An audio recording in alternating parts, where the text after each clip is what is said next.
रात्रीचे खूप सारे चपात्या शिल्लक आहेत, तर आता करायचं तरी काय आहे? सगळ्यांकडं असंच प्रॉब्लेम आहे का नाही? मग चला तर मी एक नवीन ट्रिक सांगते. तर तुमच्या घरात अशाच पद्धतीचे सारखे चपात्या उरत असतील, शिल्लक राहत असतील ना, तर मग ही ट्रिक करायला अजिबात विसरू नका बरं का. तर या पद्धतीने सगळ्या चपात्यांचे तुकडे करून घ्यायचे आहेत आणि एका पातेल्यामध्ये ठेवायचे आहेत.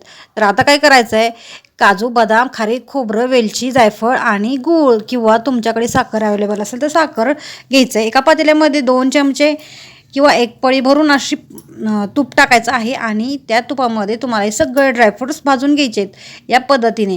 आणि ड्रायफ्रूट्स भाजून झाल्यानंतर यामध्ये 2 तांबे पाणी टाकायचं आहे आणि यामध्ये गूळ टाकायचा आहे आणि उकळी आल्यानंतर तुम्ही हे सगळे तुकडे टाकून घ्यायचे आहेत. तर या पद्धतीने मी गूळ तुकडे टाकलेले आहेत. अंधार पडला, लाईट गेलेली आहे, त्यामुळे असा प्रॉब्लेम होतो आहे. तर हे अशा पद्धतीने तुकडे तयार झालेत. एकदम टेस्टी यम्मी रेसिपी आवडली असेल लाईक, शेअर, सबस्क्राईब करायला विसरू नका आणि अशाच नवनवीन व्हिडिओ पाहण्यासाठी आपल्या चॅनलला सबस्क्राईब करा. धन्यवाद.